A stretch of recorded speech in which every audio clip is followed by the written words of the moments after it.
does a 1 hate an I? I gotta wonder when a lowercase I is an imaginary number. What the hell's so funny? You think you can stop me with rap? More homicides than a dodecahedron. Number V letters, the shit that it feeds on. Maybe it's the TV. Stupid TV. Be more funny. Something has gone wrong with Rick and Morty. What used to be my favorite comedy series of all time, and if not the greatest, has quietly fallen off the top of the pecking board to become a very strange hit and miss type of show, which is truly surprising to me because not only is the premise so wonderfully bizarre and fun, it also feels like the type of science fiction comedy that was immensely intelligent right away from the get-go, and it was so far ahead of anything else that was being put to air. But with season 7, the canary in the coal mine was well on its way to singing, and perhaps it began singing even earlier. In an effort to try and understand where things could have gone wrong or to offer some suggestions as to why it has, I went back to the beginning to look at what worked before compared to what now just doesn't seem to be working at all. Welcome to Fuck Yous! My name is Mart and fuck you! See, at Fuck Yous, we lightly tease our customers. Oh, this is fun. What do you know, Gilligan? Nice. Look at this depressed pencil eraser. Did some middle schooler stick you up a cat's asshole? I bet you had everything, and you watched it slip through your powerless little fingers like the sands of time. Aren't these just buzzwords that dumb people use to sound important? Not that I'm accusing you of anything like that.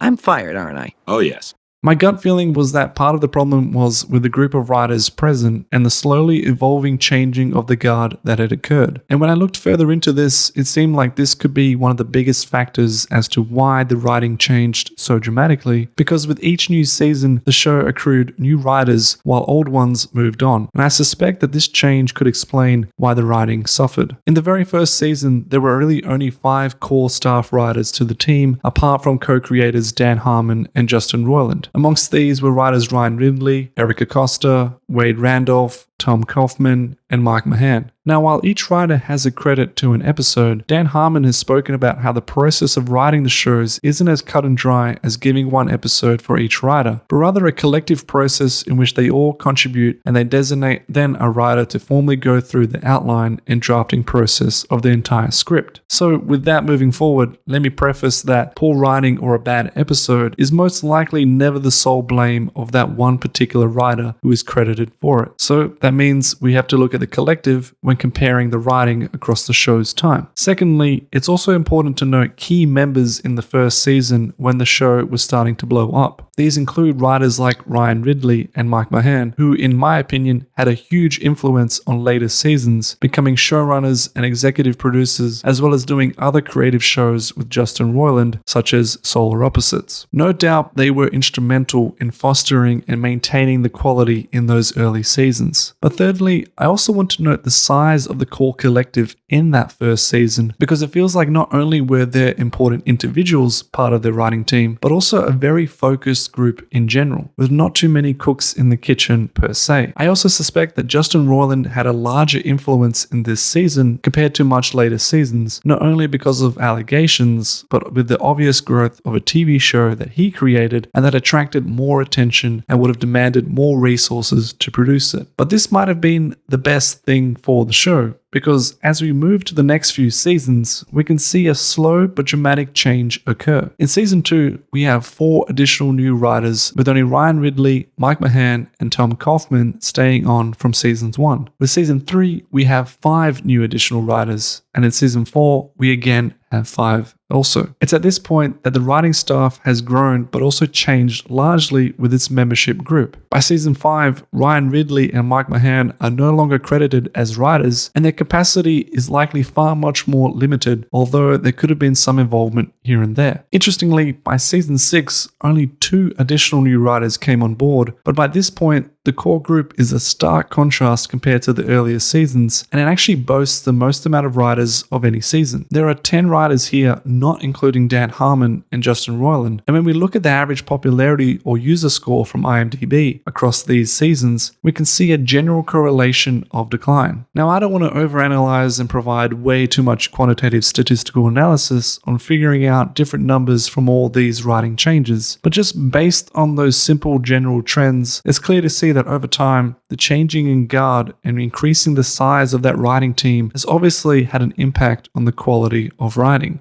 To me, the show's writing now feels more disjointed and disorganized, as opposed to coming from a strong, cohesive, and collective force. Of course, we wouldn't be talking about this at all if the seasons or episodes were actually good, and perhaps we'd be saying something of the opposite, in that this new blood into the system has only seemed to add to it in a positive way. But when you introduce more variables to a creative system, you increase the risk of losing what you had working. The show was successful because it felt like it came from a clear and focused vision, and importantly, it had and maintained a high standard of quality. But now, it feels like a shell of its former self. With changes in the writing team, it feels like the show is essentially rolling the dice and entering a lottery of trying to produce the same high standard of writing. Comparing this to shows like South Park and The Simpsons, we can see that there are larger lessons to be held in finding consistency and a core group or leaders to follow. South Park might be the exception because it essentially comes from two individuals, but I don't know why it has to be, because its writing success stems directly from its two co-creators. Even when they do utilize additional staff members, it appears to be a small collective that provide additional insight. The writers have also spoken about how Trey Parker is like the quarterback of the team and the great leader for that show, which is probably why I look upon their entire body of work as one great focused whole given to us by a bright-minded individual whose influence is on basically everything. I mean, when you watch a South Park episode, you basically know exactly the writer and where it's coming from. Similarly with The Simpsons, who actually boasted a larger collective group of writers, but who actually seem to have had more consistency with keeping or using the same writers over multiple seasons. I also think that their size of staff was more justified given the larger number of episodes that they would have had to fulfill. Even then, the same type of reasoning from why Rick and Morty has fallen applies to The Simpsons past season 10, with the writing of the show also noticeably dropping over time. It all comes down to who is in the room. Of course, I may be wrong in that ultimately it doesn't matter who you bring in or the number of people on the team, so long as that they can write well and that the final product can stand alone amongst everything else. But having said that, when I watch the behind the scene episode specials from Rick and Morty in the past and the present, I can't help but feel that the writing has also lost focus on what it was meant to be and what the show was doing its best at, being a brilliant science fiction comedy that was equal parts hilarious and intelligent. So if anyone else can explain to me how we went from episodes that analyzed if playing it too careful in life puts into question if you are ever truly living, to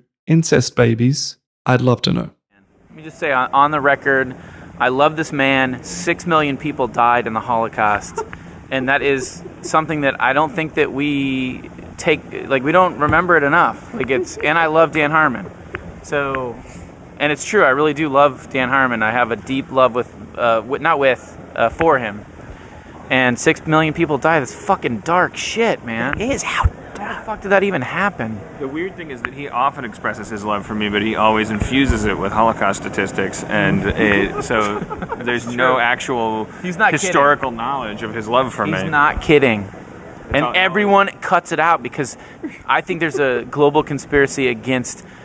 I think everyone wants to try to pretend like that shit didn't go down. And that is fucking dropping the mic. Peace out. Well, thank you. Song? Can I play that one? Is that cool? Can I? John Denver, Rocky Mountain High? Yes, you can. Well, thank you very much. We can't wait to look forward to season 2 of Rick and Morty. And I would just like to say from all the staff at Comics Online, congratulations on the next season, Community. Why did I say that? Thank you. Yes. By the way, Comics Online, I'm going to check it out tonight. Thank you very much. Always an honor. It's gotten, like, there are times where I'm like, what have I gotten myself into? It started out as me making dumb cartoons with my friends in my apartment, and now it's me making dumb cartoons with hundreds of amazing people. You know, I've seen some of the episodes 10 times.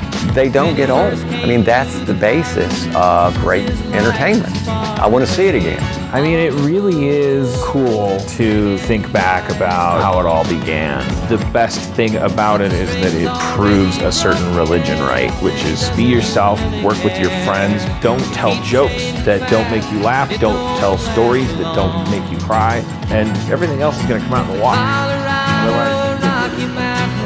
I mean, it's funny because we have 31 episodes that we've done. I think the show premiered in 2013, December. So let's just say 2014, January 2014. We're already in 2018. That's 31. We got to fucking pick up the pace, man. We got 70 more to do. But I mean, we have so many ideas and just crazy stories and just experimental shit we want to do. It's actually incredibly exciting. And if you're seeing this, I promise it'll be good.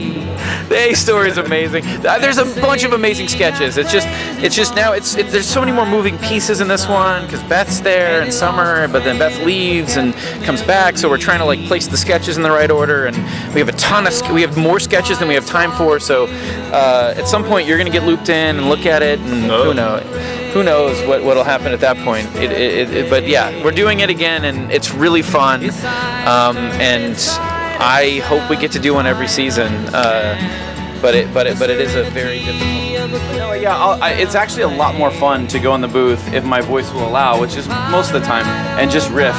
I'll always do Morty first all the way through, Rick all the way through, and then at the end I'll run scenes. There's certain scenes where I know the gist. I know what information needs to be hit, and then I'll just I'll screw around. I'll ad-lib a bunch of weird stuff. I mean, and that's kind of like a nice ingredient to it, that when we get to the radio play edit, we kind of find these weird things that my weird dyslexic brain, without thinking, it just comes out of my mouth. That would have never. Something you would never think to actually type.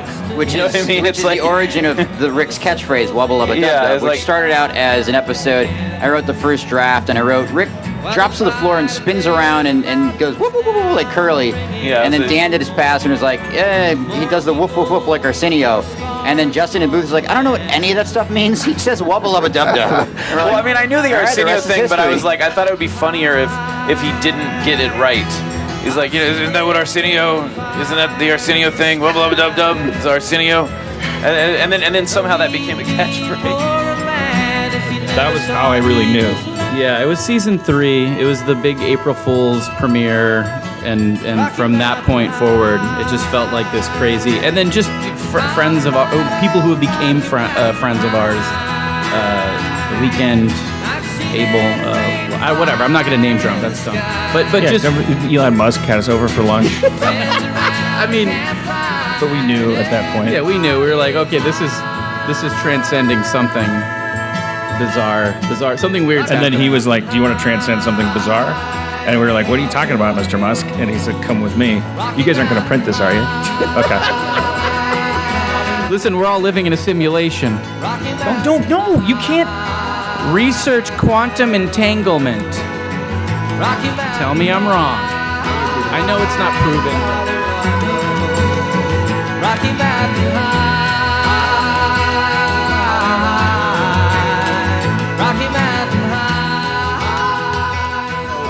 High. We just started back to work on Rick and Morty season 3. Hold your applause.